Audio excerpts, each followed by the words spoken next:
Now, tension gripped the community of Ayegule Igun Bunu in Kaba Bunu local government area of Kogi State on Friday as residents staged a protest over rising insecurity. The demonstrators blocked a section of Obajana Major Highway, calling for urgent government intervention. Arise News correspondent Frederick Odimayo has details.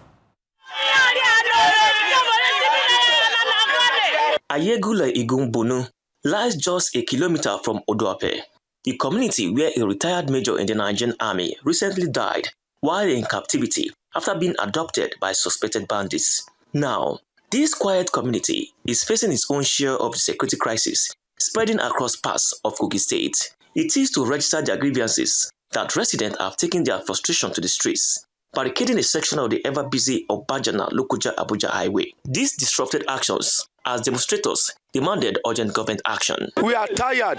Enough is enough. We can't go to farm. Our men and women have been raped, kidnapped by this.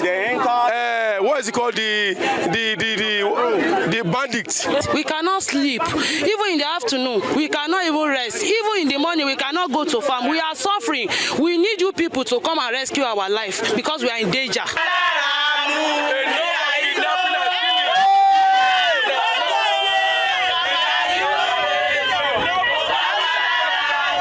They are urging both the Kogi State government and the federal authorities to deploy security forces to the region so as to bring lasting peace to their troubled community. But these days, even in your own bedroom, they will enter middle of the night, they will kidnap you, they will make a demand for ransom. You will pay the ransom. After the ransom, they will still even kill you. In this country, I'm just imagining if you cannot stay outside, you cannot stay in your home, where will you stay? In the same Nigeria. Our farm, we could no more go to farm. They will carry our children, they will rape them. They are just been messing up around. And there's nothing we can do than say we are begging federal government to help us take it to this. Most especially Bonoland. As the sun set on their protest, the residents vowed to continue raising their voices until peace returns to their communities. Community leaders say they hope this protest will serve as a wake-up call to authorities. Frederick Odimayo, Arise News. Now, for more insight into the tension in Ayegule Igun Bunu, Kogi State Commissioner for Information and Communications joins us now on Newsday. Thank you for joining us. Good afternoon. Thank you very much for having me, and thanks for giving the platform for our own perspective. And that's why Arise is such a fantastic platform for journalism. All right, let's begin with your assessment of the situation of security in Kogi State. Thank you very much. I would say that for sometimes, because of the pushback in the northwest and the northeast, we are having some security challenges in some parts of the state, but the state government is rising to the occasion to ensure that we put that under control. The government is doing its bit, and we are not against the fact that some protesters come out. The governor of the state is committed to the protection of the fundamental rights of the people, and it is the right of the people to protest, provided those protests do not snowball into violence. And what these people have done is to protest and call the attention of the state and federal government to their plight. So we support such a thing. We don't have any problem with that. But we want to assure them that the state government is on top of the situation.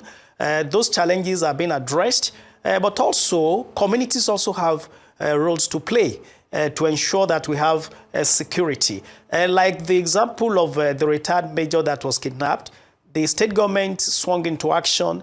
Security agencies were deployed to ensure the rescue of the kidnapped retired major. And at the end of the day, he was killed. But what I would say is that those that perpetrated the heinous crime have been apprehended. Some of them have been apprehended. I'm sure the security agencies will brief the press much later about that. And one of the people that was serving as informants to these criminals happened to be from that same community. We were told from the reports that we had that the person who was fingered to be an informant had committed suicide. We do not even believe in that theory. Maybe co-conspirators had silently silenced him. So we want thorough investigations into some of this. And we want communities to be alive to their duties too. Government is doing its bit. Security agencies will continue to do their bit. But the community also have a role to play because some of these criminals are harbored in these communities. One other thing that we also want to make very clear is that we don't want the politicization of the issue of insecurity. A lot of bombardment happened in Yagba West, leading to the neutralization of a number of bandits and terrorists and kidnappers. We are not even coming to the media to say that because the responsibility of government is to find solution. So the situation in Kogi State is not hopeless because the government is rising to the occasion. So we want to urge politicians not to see this as their re-election campaign strategy. They should see it as something that the government and everybody in the society join hands together to put it, under control. Indeed, Mr. Fanwo, I would like you to talk more about the pushbacks from some parts of the north. You mentioned that earlier. Which areas in Kogi State do you think needs immediate improvement when it comes to security issues? It's getting, I think some years back, we didn't have these issues when it comes to, the incidents of insecurity in parts of the north. Kogi State was still able to maintain some kind of civility in that regard. But now, is the state raised up, to overcome the current challenges, you think? Thank you very much. The pushback, we are quite aware, and we had recalibrated our security architecture to be able to deal with those challenges. As you are aware, Kogi State is bordered by about 10 other states. And, the local governments on those borders are where we are having some of these challenges that we are addressing very swiftly. One of those local government areas is Yagba West. Coming through Yagba West and Yagba East. Then you come through Ijumu and Kababunu local government area.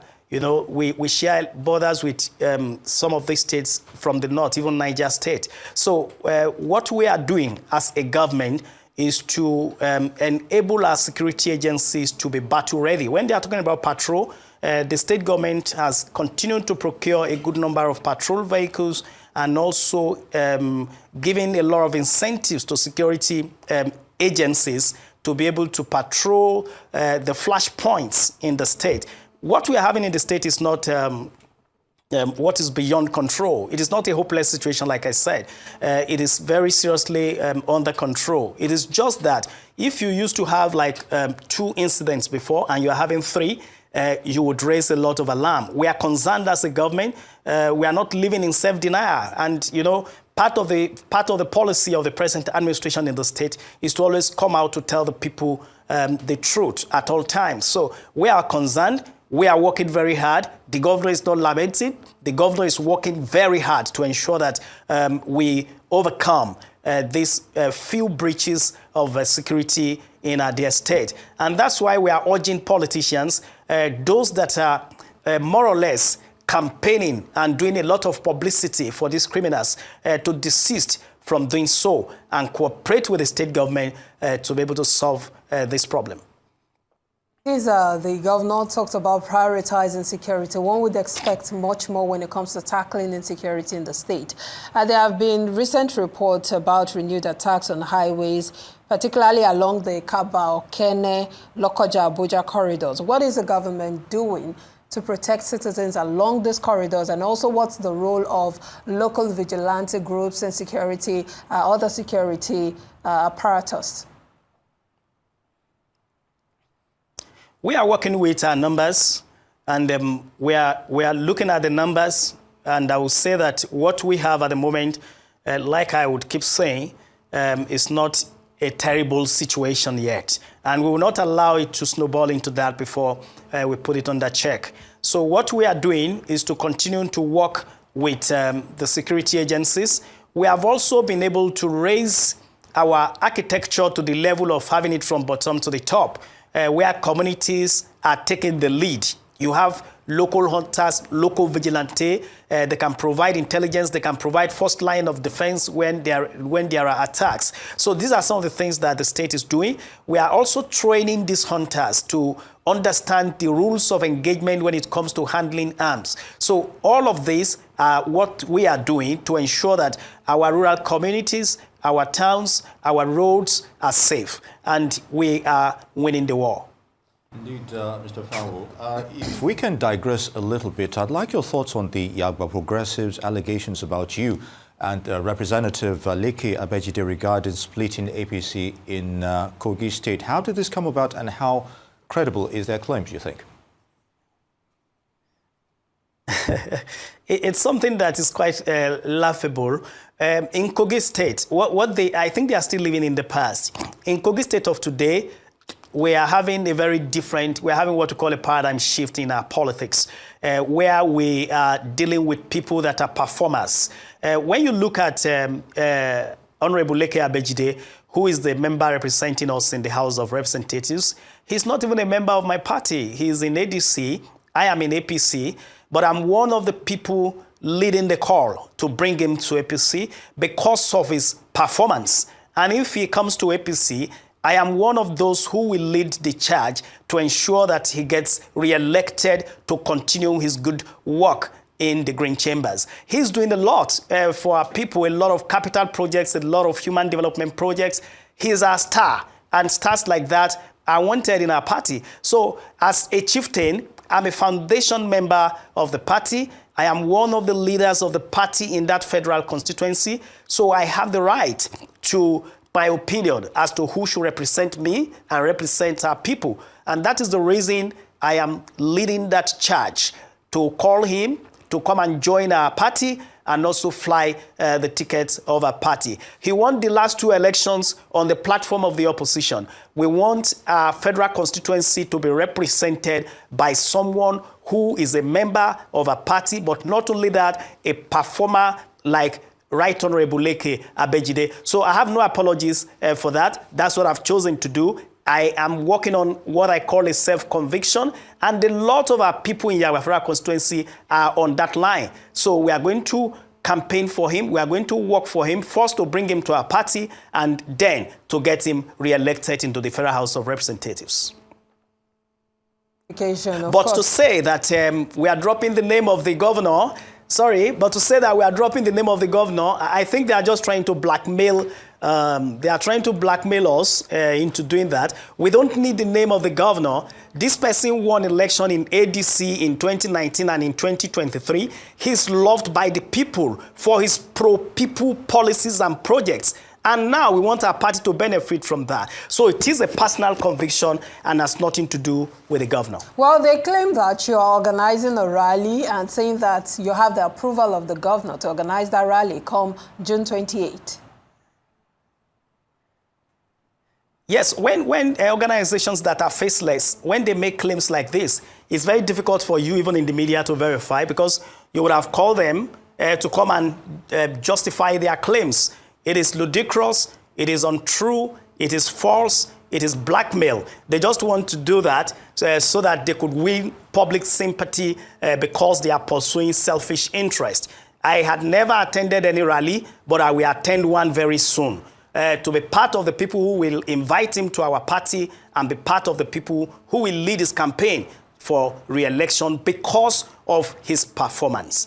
For you to get re-elected and represent your people, you must harp on performance, and that is what he's doing. Even on the on the issue of insecurity that we are talking about, on the ground, he's doing a lot to support our local security architecture to be able to combat this. These are the people that we want to represent us, not people who will use national platforms to demarket and discredit efforts of the state government at combating insecurity. If you check the North today, you will see that Kogi State is still one of the states that is the safest in the country. And it is because of the efforts of the governor and the government, and because of the efforts of very great Kogites like the Honorable Leke Abejide, who are working and supporting the government to be able to combat this. So this is what we want our people to do so that they will continue to earn the confidence of the people.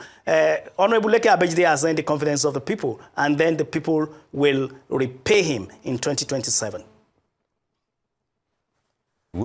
Who to vote for? Kingsley Femi Fanwo would like to thank you very much for your thoughts on this issue. He is the Kogi State Commissioner for Information and Communications. Thank you for your time.